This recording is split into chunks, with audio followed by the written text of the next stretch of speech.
You're listening to a bonus episode of The Dairy Edge featuring Teagasc's weekly Let's Talk Dairy webinar series, which is also available as a podcast.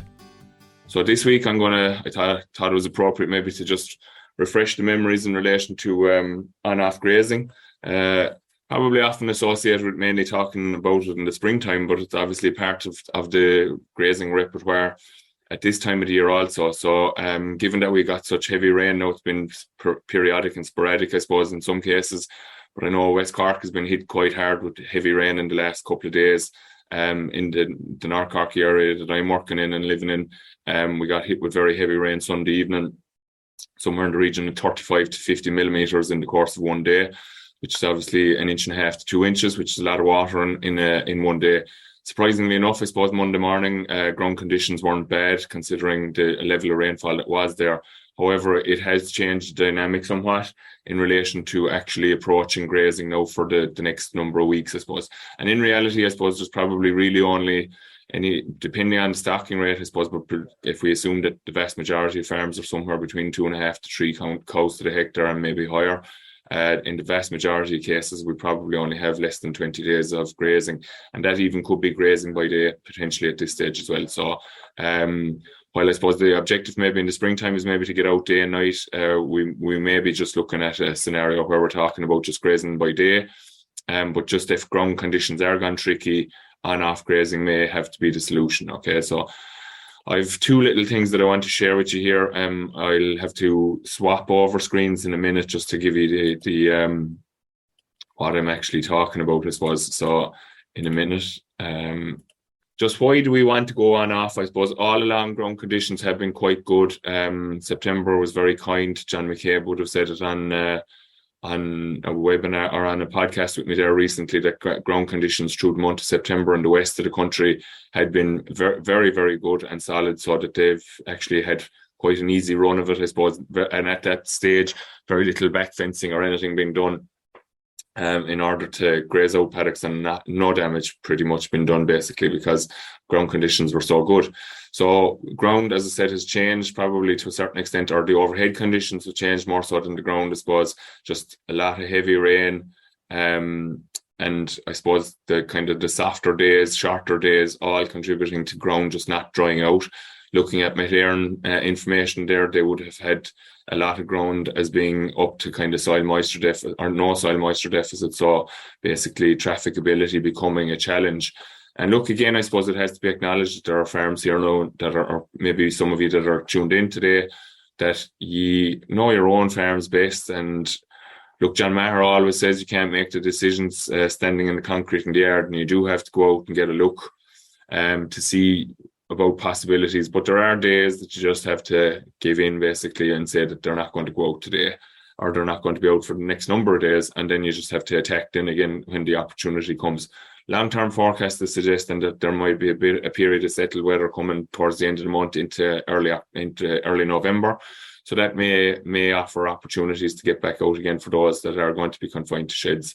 And as I said, going in by night at the moment is possibly a good thing. Depending on your situation, you may be as well off to graze day and night for the next number of days and get finished up if you're on very tricky soil. But if you're on soil that's going to straighten out again, if you get a dry spell, grazing by day might be the option to keep the grass in the diet for as long a period. So why we go on off, obviously, is to maximize grass intake. So if we're not out grazing, we're not getting grass in. And again, look, while it's more of an issue in the springtime in terms of maximizing the energy intake because grass quality is so good relative to any other feed, it's still quite a high quality feed in the autumn time, even though it's slightly lower energy levels than spring grass.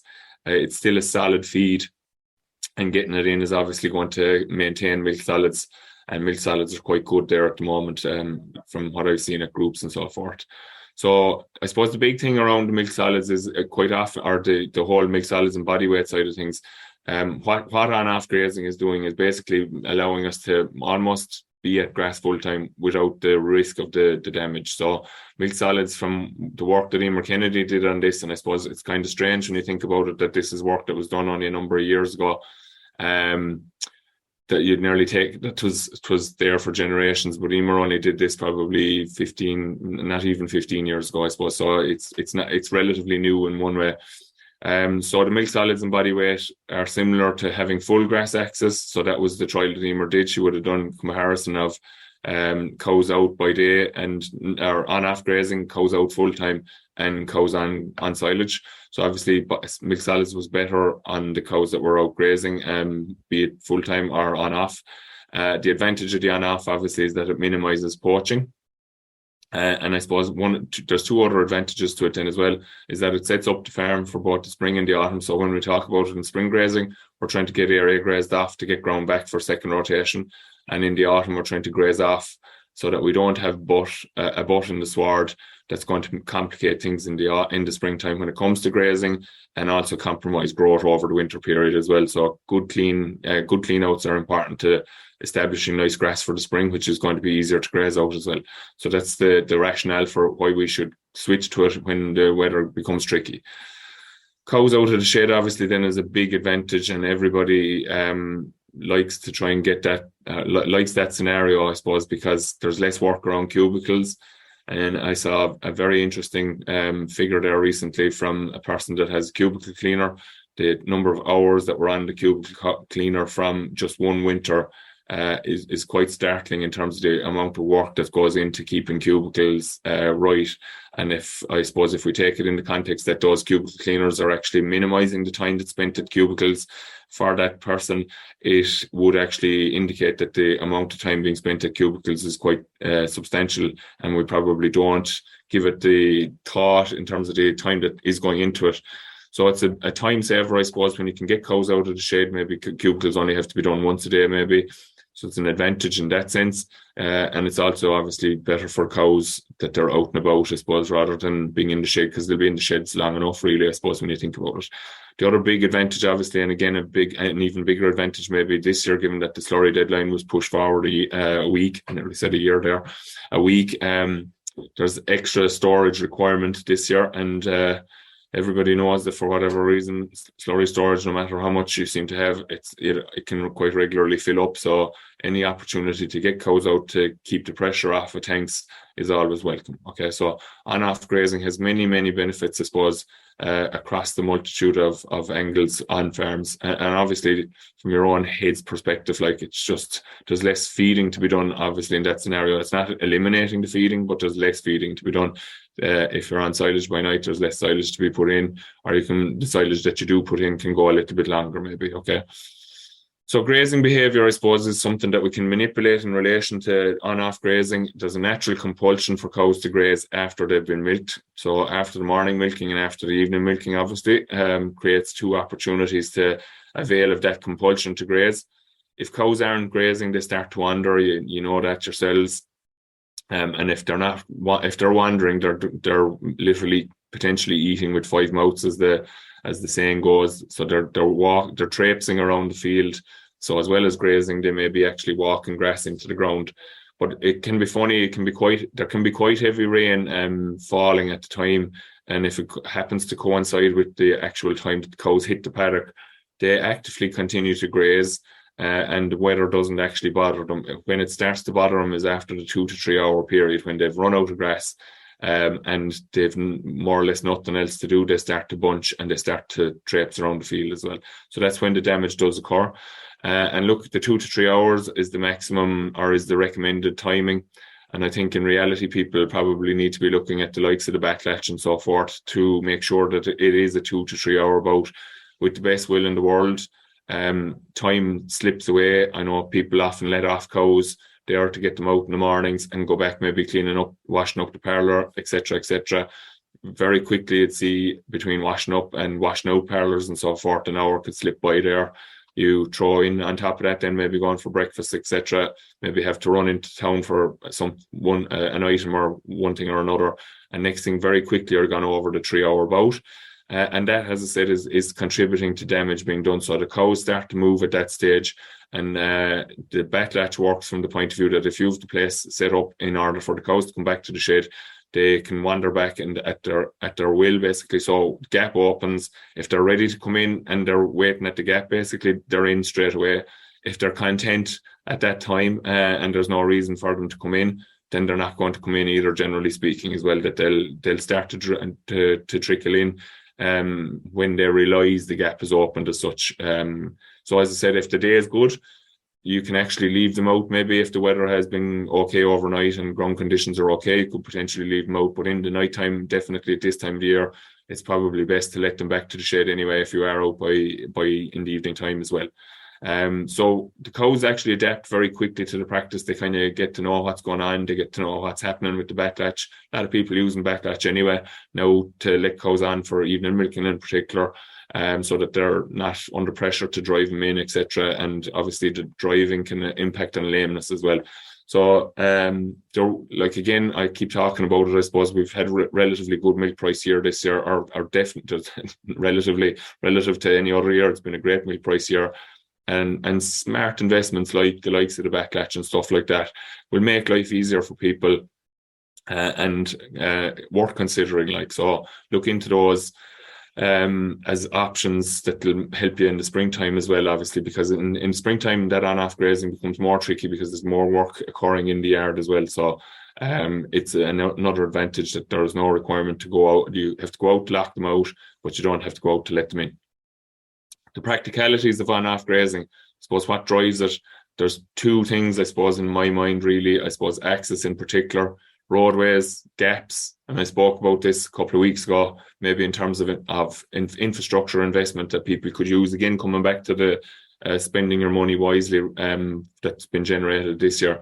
So roadways, spur roadways, I suppose, in particular, a lot of farms have a network of roads anyway, but it's actually accessing ground. And I suppose what's really interesting from my perspective is on a farm on Monday, they're not too far away here from Moore Park, very dry bit of ground, good operator. As I said, dry farm, but there's 4 or 5 spur roads on that very dry farm. So some people often think that these spur roads are associated with heavy soils or more tricky soils, but in this context, we have a very dry farm that's very focused on getting grass into cows early in the year and late in the year, using spur roads, which is literally heaped mounds of stone, so just roads raised up slightly above the field. Temporary wire, actually grassed over because the group that was there actually didn't even spot some of them as we were going around.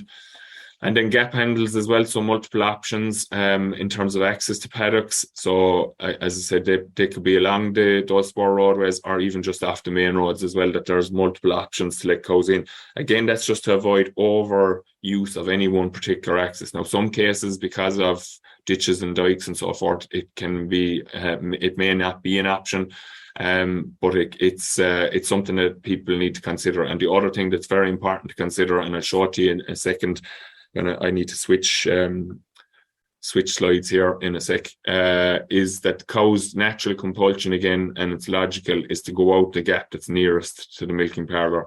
So it's something that you need to bear in mind. And the other thing is that when you're on-off grazing, especially in the evening time, make sure that the access point out of that paddock is easy to get to.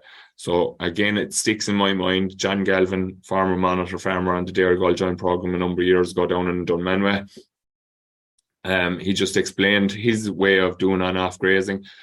And he always put the cows at a grazing that was close to the front of the paddock, basically. So they were just off the roadway in an evening grazing, or if he was in a paddock that was tricky to get out of. So he didn't have cows going in over a cow road, which again, as I said, I'll show you in a minute, and that they were trying to come out a narrow access point in the dark, or maybe just in the dusk, maybe late in the evening.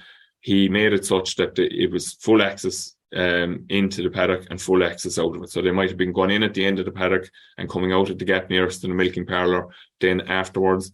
And obviously they'd full run out and they weren't pushing and shoving and trying to crowd in, and maybe obviously in the dark, potentially is that a fence will get knocked, and then you have a problem trying to figure out where cows are. Some cows coming in, some cows getting stuck outside of the wire, that kind of scenario.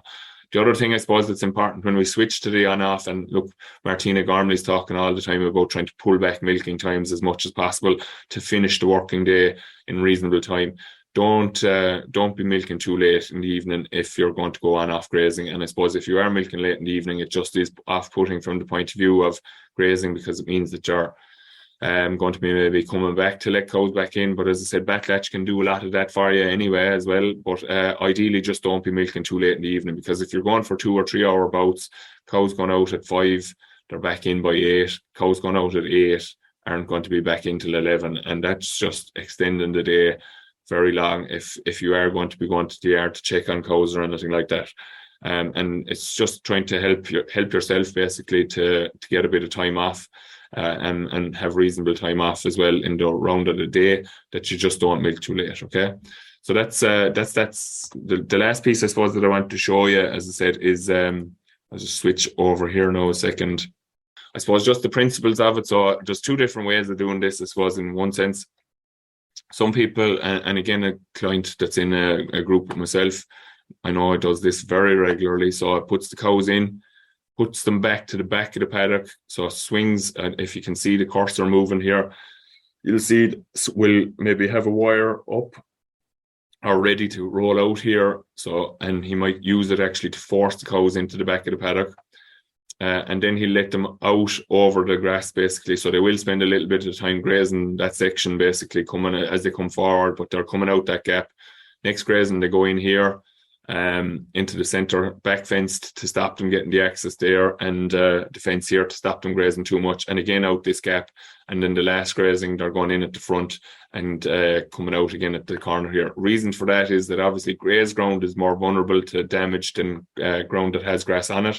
So by walking them in over it, and look, it's important probably here that roadways are good and clean here as well, so that by the time the cows hit the paddock there, that they're not going to actually be dragging a lot of muck and dirt in over grass, which will result in a lot of refusals there.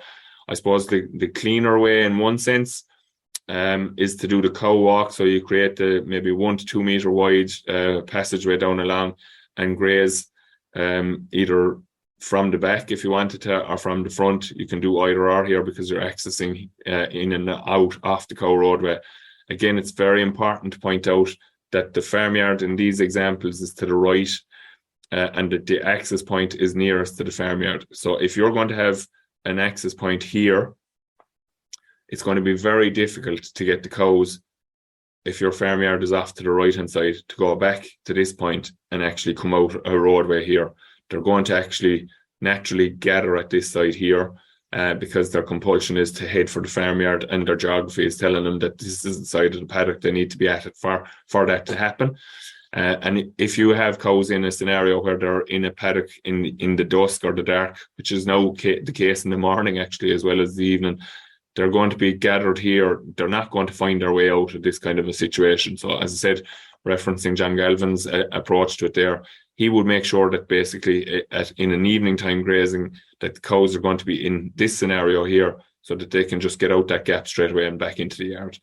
So I think I glossed over the water piece there a second ago. So look, I suppose in February, water isn't a huge issue because cows aren't producing a lot of milk, and you could maybe make the argument that cows aren't producing dramatic amounts of milk either now at this stage. And if they are on 3 hour bouts, that they will have access to water, or they should have access to water while in the shade anyway, that before maybe coming out, and also then that they'll have access when they go back in again. So if they don't have access to to water during the course of that grazing bout, it may be not the end of the world. I suppose if you can make it in such a way that they do have access, it is useful. I suppose the problem is if they're traipsing back and over to a water track again, going over grazed ground, the potential is that they're going to start to do damage in that area. I've seen several different options where people may be using mobile tankers that they have on a quad, maybe that they move along to give the water source to the cows. I've seen kind of a 200 litre barrel converted into a water trough that's on a sleigh basically, that's again been pulled with the quad around the place. So there's some great ideas out there. I suppose there's nothing spectacular, I suppose, that I've seen yet, and there is work in that. So I suppose maybe longer term again, people may be thinking of opportunities to put in extra water troughs in different places to increase capacity for on-off grazing at the shoulders of the year. And I suppose the other thing then, the final piece, is that cows obviously need to have a desire to graze. And as I said, the natural compulsion is to graze if they are just after being milked. However, if they've had access to silage for long periods of time prior to grazing, then obviously they have quite that kind of, I suppose, the fullness of their stomachs is probably they're busy ruminating on the silage that's in their stomachs, so that they don't actually want to graze as much. And again, the capacity is there that they will start to traipse at that stage again. So just, I suppose, if you're on off grazing during the day, obviously not having access to silage early in the morning before they go out, or maybe just before milking, either that they've run out of silage from maybe 2 or 3 o'clock in the morning, that they're keen and looking for grass when they do go out. Not hungry, that's important, that they're not hungry. We're just trying to create the edge on their appetite, basically, so that they want to eat. I suppose it's no different to ourselves. If we're after eating something already and somebody offers you more food, you have less compulsion than if you're not after eating at all. So again, just trying to get that right. Maybe there can be a little bit of trial and error in it. And again, just the methods that people are employing to stop cows getting access. A lot of people may be using head rail spaces for maybe cows standing while they're waiting to go out and so forth. Simple enough little things like lockable barriers are the expensive option. I suppose we've seen a couple of very simple approaches, maybe just one length of bar basically dropping down across the feed barrier to stop cows getting access out. I've seen feed barriers that are turning down as well, that lock out or stop cows reaching out to silage. And then I suppose the less appealing option is probably pulling back that silage, having something that you can use to pull back the silage so that they can't access it. So I would say ways of stopping cows getting access to the silage after milking, if they're waiting to go out, would be important in terms of contributing to active grazing behaviour post release to the field. Okay, so again, look, it's as I said, it's only for a couple of days. Probably, as I said, there's hardly a month in this now. I would say most people are going to have the farm closed by 7th or the 15th of November to make sure that they have adequate grass for the springtime. So there's maybe only 10, 11 days left in the month, maximum 15. So there's about a month. And as I said, to maximise the amount of grass in the diet for the longest period of time, it may be worth considering going in by night anyway to stretch out what grass is left.